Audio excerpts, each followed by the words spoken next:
9 के विद्यार्थियों के लिए अर्थशास्त्र का पांचवा चैप्टर जिसका शीर्षक है कृषि, खाद्यान्न, सुरक्षा एवं गुणवत्ता। सबसे पहले हम लोग कृषि के बारे में जानेंगे। कृषि क्या है? तो कृषि एक ऐसी प्रक्रिया है जिसके अंतर्गत किसान भाई अपने खेतों की जुताई करके विभिन्न प्रकार की उपयोगी फसलों का उत्पादन करते हैं, विभिन्न प्रकार के अनाज उत्पादित करते हैं, पशुपालन इत्यादि काम करते हैं। इस सामूहिक कार्य को हम कृषि के रूप में जानते हैं। क्योंकि सामूहिक मैंने इसलिए कहा कि कृषि का मतलब केवल खेती बाड़ी करने से नहीं है, कृषि में आपका पशुपालन भी शामिल होता है। अब हम जानेंगे हमारे देश में कृषि की क्या स्थिति है, हमारे देश और हमारे राज्य में कृषि की क्या स्थिति है, उसका क्या प्रभाव हमारे देश और राज्य पर पड़ता है, हमारे जीवन पर पड़ता है। किसी भी देश की आर्थिक व्यवस्था को समृद्ध बनाने में उसके आधारभूत ढांचे का बहुत अहम योगदान होता है। हमारे देश की आर्थिक समृद्धि कृषि और उद्योगों पर मूल रूप से निर्भर करती है। भारतीय अर्थव्यवस्था के महत्वपूर्ण आधार स्तंभ के रूप में हम कृषि और उद्योगों को देखते हैं। भारत एक कृषि प्रधान देश है। इस कृषि प्रधान देश में लगभग 64% आबादी आज भी जीविकोपार्जन के लिए कृषि पर निर्भर है। विभिन्न प्रकार के ग्रामीण परिवार खेती बाड़ी के द्वारा अपना रोजगार प्राप्त करते हैं और फिर उन रोजगारों के माध्यम से प्राप्त आय द्वारा अपना आजीविकार्जन चलाते हैं, अपनी आजीविका चलाते हैं। कृषि और ग्रामीण परिवेश से एक घनिष्ठ संबंध है। गांव के लोगों का जीवन यापन मूलतः कृषि पर निर्भर होता है। हमारे प्रमुख अर्थशास्त्री प्रोफेसर स्वामीनाथन, जो कृषि विशेषज्ञ और राष्ट्रीय किसान आयोग के अध्यक्ष भी हैं, उनके शब्दों में कृषि एक मशीनी वस्तु नहीं है, बल्कि गांव में रहने वाले 80% लोगों को आजीविका रोजगार देने की गारंटी की रीढ़ है। भारत एवं बिहार के विकास का एक इंजन है। भारत और बिहार के विकास के इंजन का नाम है कृषि। आज लगभग 2/3 लोग कृषि पर अपने जीविकोपार्जन के लिए निर्भर हैं।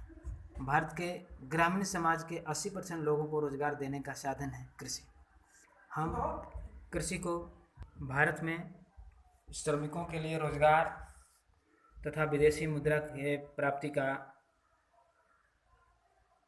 एक महत्वपूर्ण साधन कृषि है, क्योंकि हम विभिन्न प्रकार के उत्पादों को विदेशों में भेज करके, विदेशों में निर्यात करके उससे विदेशी मुद्रा को प्राप्त करते हैं। औद्योगिक विकास को बढ़ावा देने के लिए, पूंजी निर्माण में वृद्धि लाने के लिए, लोगों के जीवन स्तर में व्यापक सुधार के लिए हमें कृषि को हर हाल में विकसित करना होगा। बिहार में कृषि की स्थिति का यदि अध्ययन किया जाए तो बिहार एक कृषि प्रधान राज्य है और भारत के पिछड़े राज्यों में इसकी गिनती की जाती है। भारत में आजीविका का व्यवसाय का मुख्य प्रधान साधन कृषि है, लेकिन भारत की अपेक्षा बिहारी कृषि का यदि हम औसतन निकालें तो बिहारी कृषि काफ़ी पिछड़ी हुई है। विगत वर्षों में सरकारों के द्वारा कृषि क्षेत्र को दिखावे के लिए केवल रखा गया, कृषि क्षेत्र में सुधार के लिए कोई व्यापक कार्य नहीं किया गया। कोई भी सरकार रही हो, मैं किसी सरकार पर आरोप नहीं लगाना चाहता हूं, लेकिन वास्तविक बातें आपको बता रहा हूं। कृषि की अवहेलना होते आई है। न समय से बीज मिलता है, न समय से बीज का मूल्य किसानों का भुगतान हो पाता है। किसान जब बीज उर्वरक ब्लैक खरीद लेते हैं तब जा कर के फिर बीज वितरण, सरकारी बीजों का वितरण और उर्वरकों का वितरण शुरू किया जाता है। इस सब अव्यवस्थाओं के बीच किसान कैसे खेती को आगे कर सकते हैं, खेती को आगे कैसे बढ़ा सकते हैं? न उनके उत्पादों का, उनके फसलों का उचित मूल्य ही निर्धारित कर पाते हैं शासन में बैठे वर्ग के लोग, और देखा जाता है कि पूंजीपतियों से प्रभावित होकर के वे लोग हमेशा ही मूल्य को न्यूनतम समर्थन मूल्य को लागू करने में किसानों के हित को ध्यान में नहीं रखते हैं।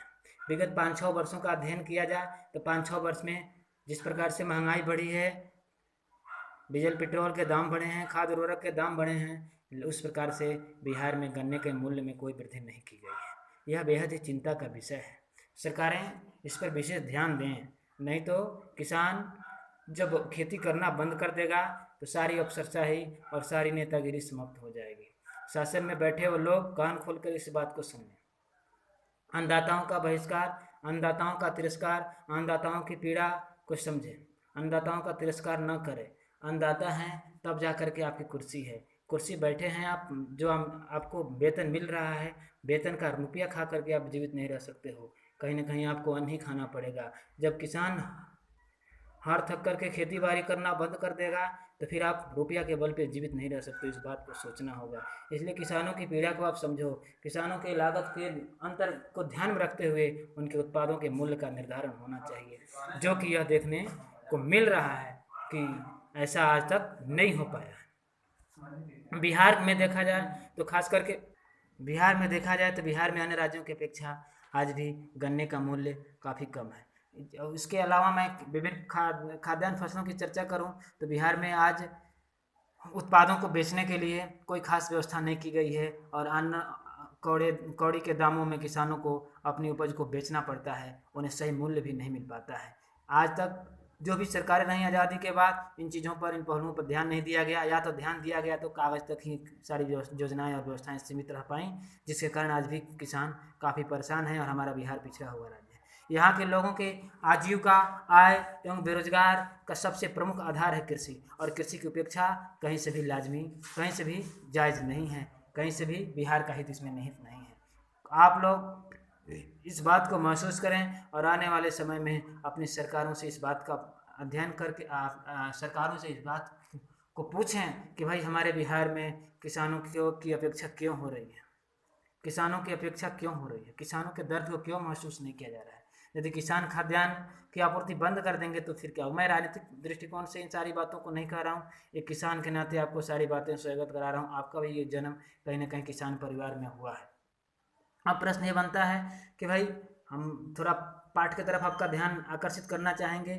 मैंने जैसा आपको बताया कि आजीविका, आय और रोजगार का सबसे मुख्य साधन इस बिहार में भी है, तो उसका नाम है कृषि। बिहार की बहुसंख्य जनसंख्या में लगभग 80% लोग गांव में निवास करते हैं और ये 80% लोग कहीं ना कहीं प्रत्यक्ष रूप से, अप्रत्यक्ष रूप से कृषि पर आधारित हैं। कृषि ही उनका जीवन है, कृषि ही उनका जीवन की सांसें हैं, इस पर ही सब कुछ टिका हुआ है।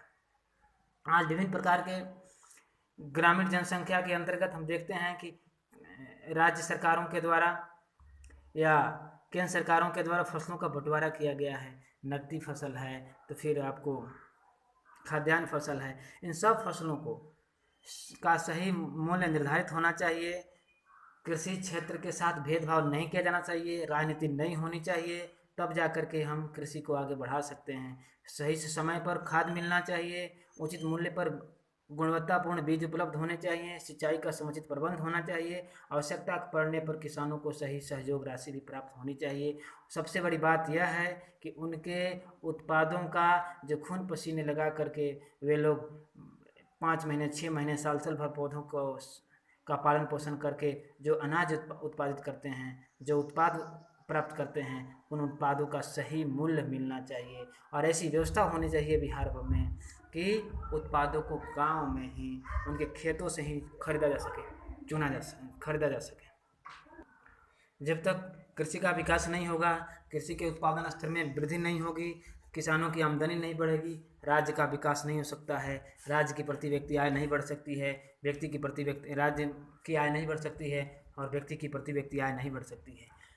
बिहार के कृषि का योगदान बिहार की राज्य में सबसे अधिक पाया जाता है। आज भी ऐसी समस्या है हमारे देश में। देखिए, इस लॉकडाउन की अवधि में आज पूरे बिहार के विकास का खोखला दावा खुल चुका है, पोल खुल चुकी है। आज लगभग 40-45 लाख लोग हमारे बिहार के बाहर जाकर के रोजगार के लिए विभिन्न राज्यों में शरण लिए हुए हैं, जो इस लॉकडाउन की अवधि में किसी न किसी प्रकार से अपने घर को पैदल चल करके आ रहे हों या बसों इत्यादि के माध्यम से आ रहे हों। काफ़ी मुश्किलों का सामना करके वे अपने घर आ रहे हैं।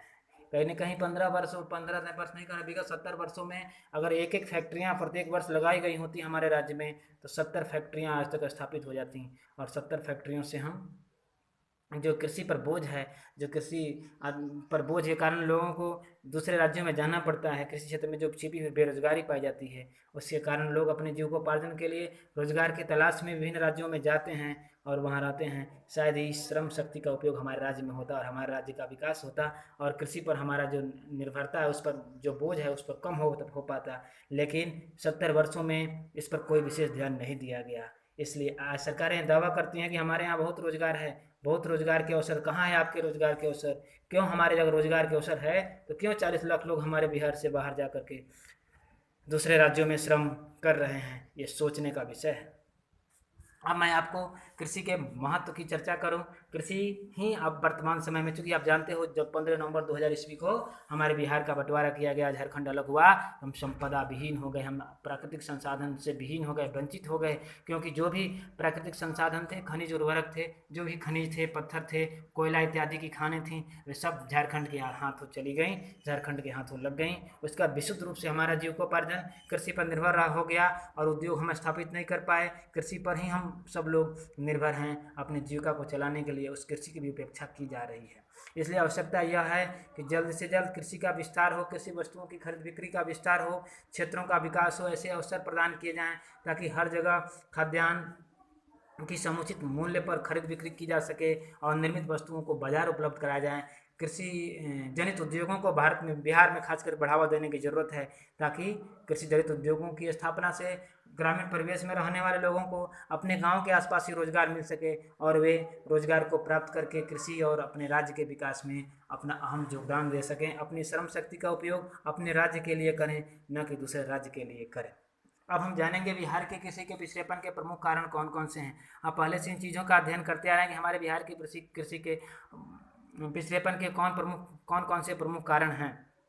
जैसा कि मैंने आपको पहले बताया कि बिहार की कृषि का मुख्य आधार, बिहार की अर्थव्यवस्था का मुख्य आधार हमारी कृषि है और कृषि बहुसंख्यक लोगों को आजीविका प्रदान करती है, रोजगार प्राप्त प्रदान करती है, जीवन मरण का साधन है बिहार के लोगों की कृषि।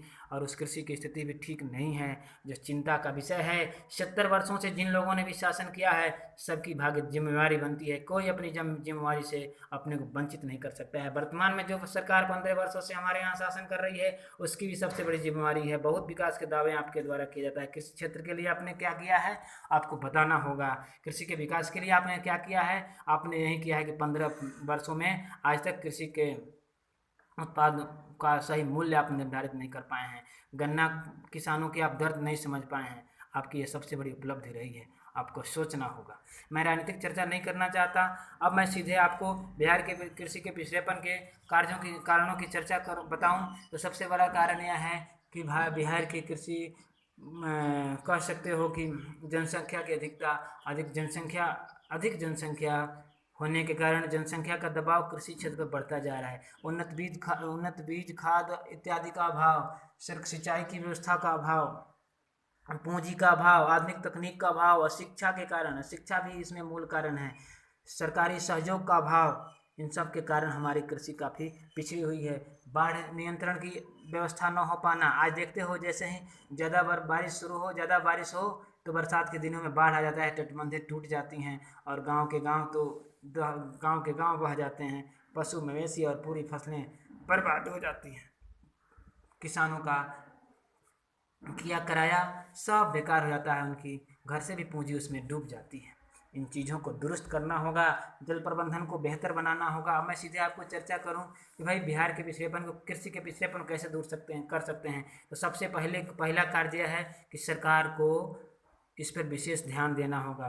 सरकार को राजनीति छोड़ करके वास्तव में हृदय से किसानों की स्थिति को महसूस करते हुए, किसानों की पीड़ा को समझते हुए उसके उत्पाद का उचित मूल्य निर्धारित करना होगा, न कि पूंजीपतियों के साथ बैठ कर के टेबल पर चंद रुपयों के लोभ में भारत के किसानों के खून पसीने के साथ सौदा करना होगा। आज होता यही है कि भारतीय किसानों के खून पसीने का कुर्सी पर बैठे लोग, चंद लोग कुर्सी पर बैठ कर के सौदा करते हैं। आप खून पसीने के सौदा करने वाले में से कौन होते हो? हमारा खून पसीना और आप सौदा करते हैं, सही मूल्य नहीं देते हैं, चंद रुपयों के लालच में आप इस देश के खून पसीने के साथ खिलवाड़ कर रहे हैं।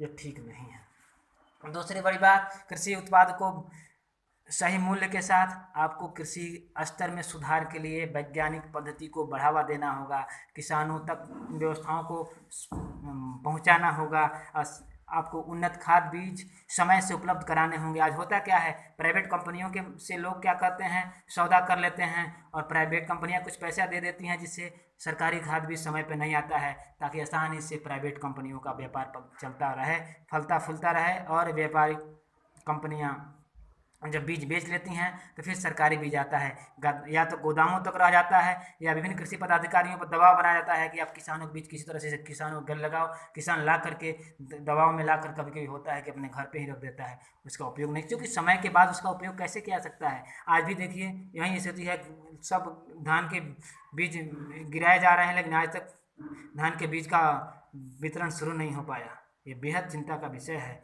ये कहीं ना कहीं सरकार की मंशा पर प्रश्न उठाता है कि सरकार की मंशा कृषि के लिए, किसानों के लिए ठीक नहीं है। इसलिए मैंने ये सारी बातें आपको बताई। दूसरा आगे जनसंख्या नियंत्रण। जनसंख्या को नियंत्रित करके कृषि क्षेत्र पर, जो कृषि क्षेत्र में जो संलग्न जनसंख्या है उसको हमें कृषि सेक्टर से अलग रोजगार देने होंगे। बाढ़ नियंत्रण का प्रयास करना होगा, सिंचाई का बेहतर प्रबंध करना होगा, जल प्रबंधन करना होगा और अच्छे खाद बीज किसानों तक प्रवाहित करने होंगे, तथा साथ में किसानों को उनके कृषि कार्यों के लिए विभिन्न प्रकार के औजार और वित्तीय धन की पूंजी का प्रबंध करना होगा, ताकि निर्बाध रूप से किसान अपने खेती बाड़ी कार्यों करके इस देश की सेवा करते रहें, अपना आजीविका चलाते रहें। तब जा करके हम बिहारी कृषि के पिछड़ेपन को दूर कर सकते हैं। अब फसल हम जानेंगे, फसल क्या है, तो अब फसलों की चर्चा करेंगे। किसानों द्वारा विभिन्न प्रकार के उपयोगी पौधों को उपजाने की प्रक्रिया को हम फसल कहते हैं, जिसमें आपको खाद्यान्न हो गया, गेहूँ हो गया, धान हो गया, मक्का हो गया, बाजरा हो गया, तिलहन फसलें हो गई, दलहन फसलें हो गई। उन फसलों को कई भागों में आप बांट सकते हो। कुछ फसलों को मुख्यतः 2 भागों में बांटा जाता है। एक फसल को जिस खाद्य फसल कहते हैं और दूसरे फसल को नकदी फसल कहते हैं। खाद्य फसल वैसी फसलें जिनका उपयोग किसानों द्वारा उत्पादित वैसी फसलें जिनका उपयोग हम खाद्यान्न के लिए करते हैं, भोजन के लिए करते हैं, आहार के लिए करते हैं, उन फसलों को हम खाद्य फसल कहते हैं। इसके अंतर्गत धान आता है। बिहार, पश्चिम बंगाल जैसे राज्यों में धान की खेती काफ़ी अधिक मात्रा में की जाती है। धान के साथ गेहूँ, मक्का, चना, ये सब खाद्यान्न फसलें हैं। और दूसरे नंबर पे आता है नकदी फसल। नकदी फसल का मतलब है कि वैसी फसलें जिनसे हम जिनको बेच करके हम क्या करते हैं, नगद राशि प्राप्त करते हैं। उन फसलों को नकदी फसल के नाम से जानते हैं। खाद्य फसलों को मुख्यतः 4 भागों में बांटा गया है। सबसे पहला प्रकार के रूप में भदई फसल आती है।